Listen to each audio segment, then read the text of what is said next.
Всем привет! В этом видео будем собирать и посмотрим, как выглядит потолок с универсальным дизайном. Можно сказать, классика. Ниша для штор, прямые короба вдоль всех 4 сторон и натяжной центр. Отступ от стен может быть разный.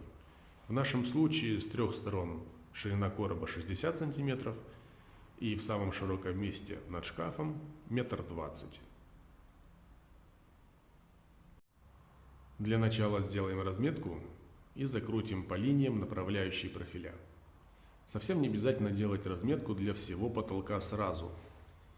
Сборку можно вести и последовательно. То есть отбиваем линии там, где нам удобно, собираем какой-то конструктивный элемент и от него продолжаем дальше делать разметку. Несколько линий у нас уже есть, поэтому можно начинать монтаж профилей. Там, где можно, засверлились, и теперь будем собирать короба дальше. Конструкция бортиков у нас разная.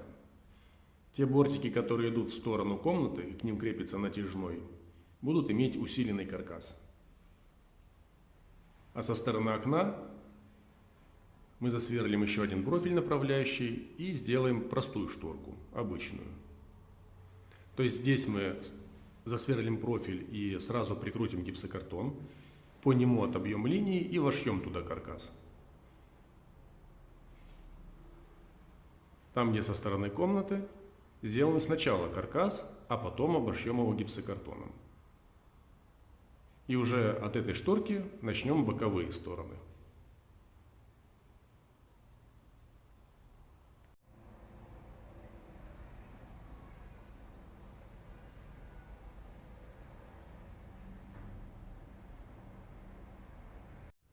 Закрутили гипсокартон и теперь нужно вшить каркас.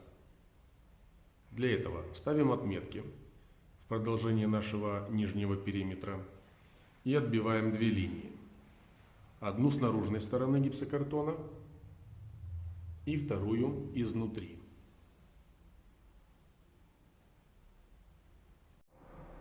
Есть одна линия изнутри и одна линия снаружи. Эти линии выполняют у нас несколько функций. Во-первых, мы от них берем размер вертикальных перемычек.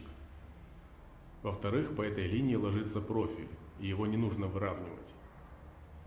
И в-третьих, по этим же линиям мы будем срезать лишний гипсокартон.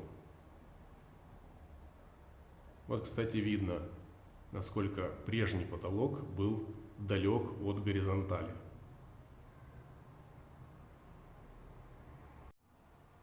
Делаем разметку и устанавливаем перемычки.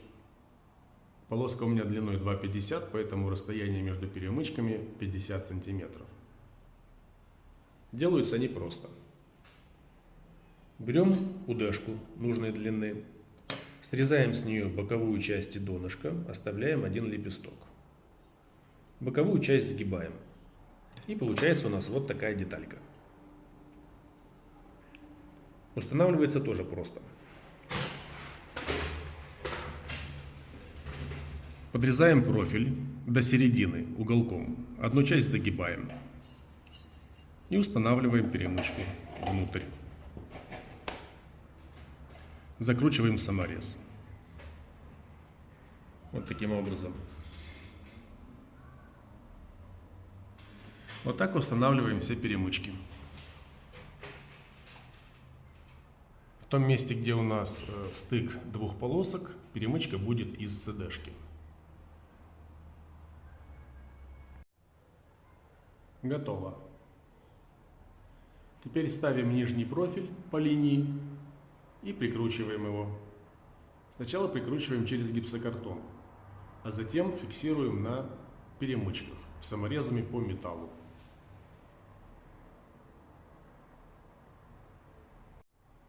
После фиксации профиля проводим ножом с наружной стороны по линии, а с внутренней стороны прямо под профилем.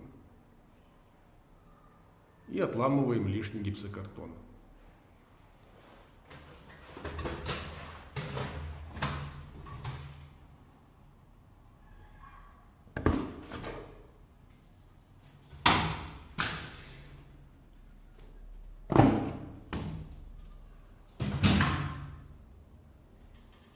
Теперь нужно теркой пройтись край, чтобы он был ровный. И все. Один бортик готов. Такой бортик с перемычками из удешек и большим расстоянием между ними хорошо подходит для изготовления обычного простого короба. Но если к нему нужно прикрепить планку натяжного потолка, то он должен быть немножко мощнее. И как это сделать, мы посмотрим на примере другого бортика. Естественно, это далеко не единственный вариант монтажа, но просто как один из способов сборки. Нам нужно сделать вот такую конструкцию. Направляющий профиль в потолке, направляющий профиль снизу, развернутый так, чтобы в него вставлялась горизонтальная CD-шка. Сверху на нем закладные, тоже из направляющего профиля, примерно по 10 см длиной. Они развернуты так, чтобы в них вставлялась вертикальная перемычка, тоже из CD-шки. Расстояние между центрами закладных примерно 30 сантиметров.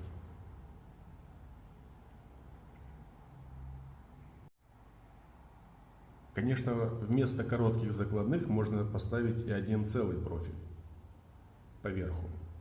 Но в этом случае на каждый бортик у меня пойдет дополнительно перерасход в одну удешку. А с закладными я могу сделать 3 бортика вместо одного с одним профилем.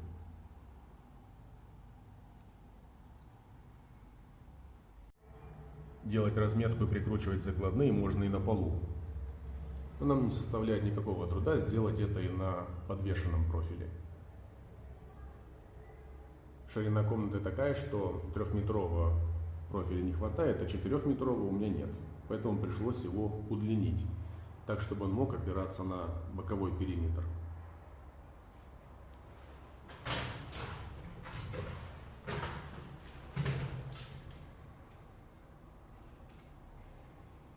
Разметку можно сделать и по боковой части, а прикручивать закладные нужно сверху. Поэтому мы его развернем боком. Вот так вот. С двух сторон.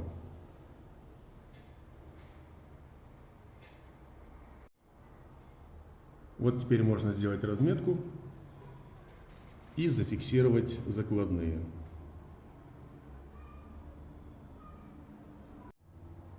Маленькие удешки закручиваем на 3 самореза.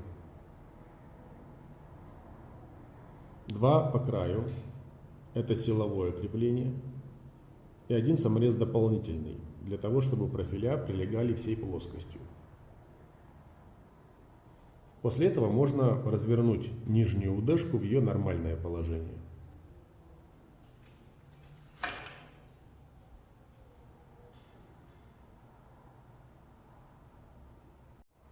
Следующий шаг. Устанавливаем вертикальные перемычки из CD-шек по краям и одну по центру. Выравниваем по лазеру, и после этого можно накидывать железо и снизу, и сбоку.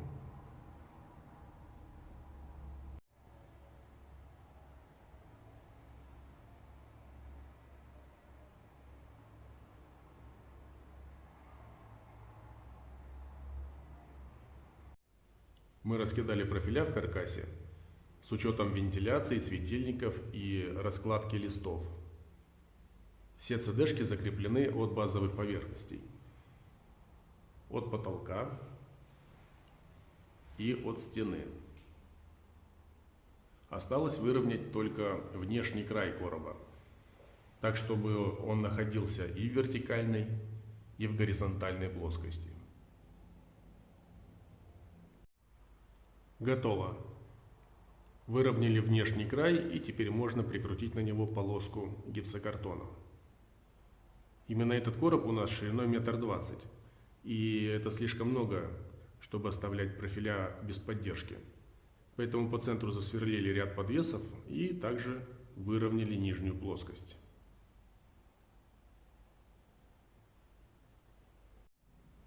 Зашили гипсокартоном боковую часть короба и убрали по бокам все лишнее железо. А это разметка для следующих коробов. Схема сборки точно такая же. Направляющий профиль в потолке, каркас, выравнивание и обшивка боковой части.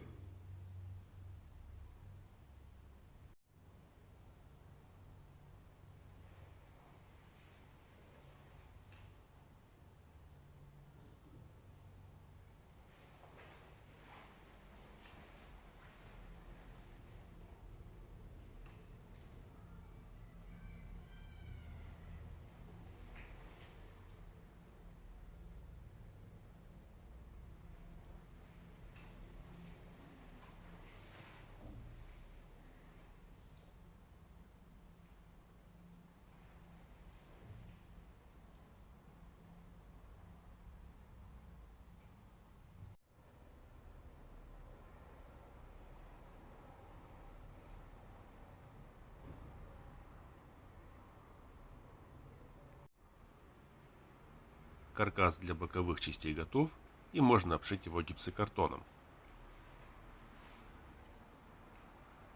Есть еще одна небольшая тонкость. Допустим, когда нужно удлинить профиль, то делаем мы это не в воздухе и не на гипсокартоне, а с помощью лепестков. То есть один профиль жестко соединяется с другим на два самореза.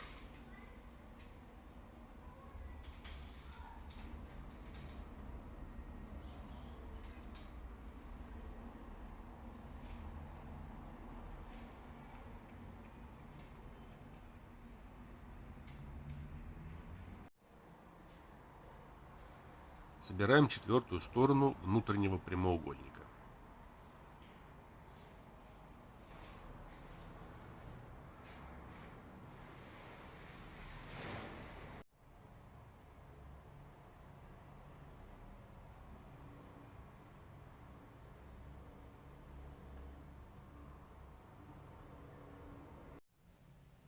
Все 4 бортика готовы, и каркас снизу тоже есть. Теперь можно зашивать гипсокартон в горизонтальную плоскость.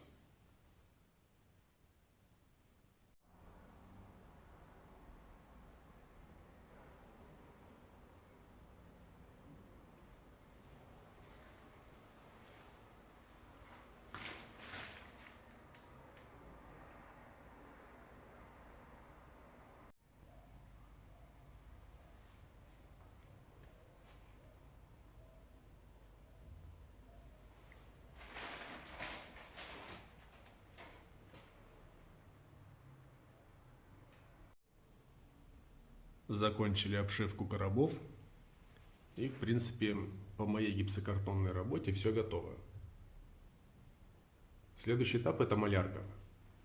То есть будут закрываться швы, ставятся уголки, и все готовится под покраску.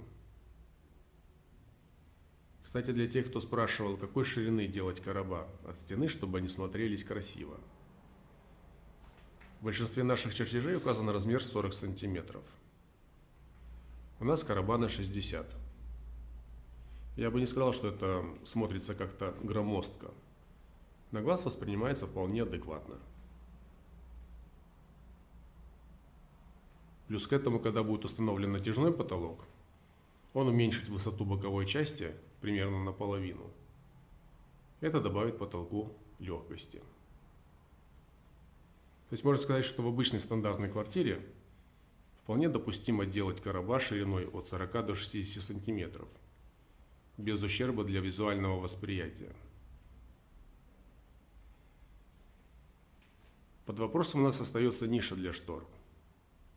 Еще неизвестно, будет она штукатуриться или я ее закрою гипсокартоном.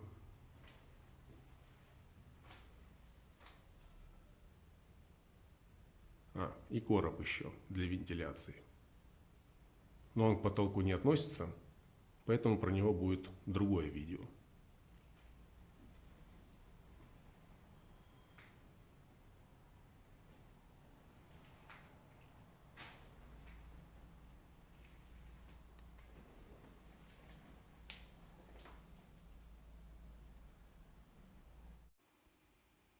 А это белый вариант потолка.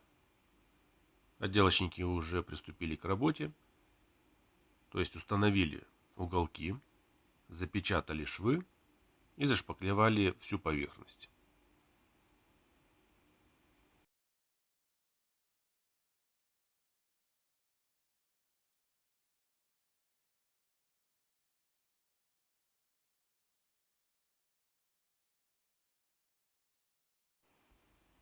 Установили натяжной по центру, светильники на своих местах и все покрашено. Вот так и выглядит потолок с классическим дизайном. То есть прямые короба по периметру комнаты и с нишей для штор. Как вы заметили, все освещение здесь расположено по периметру.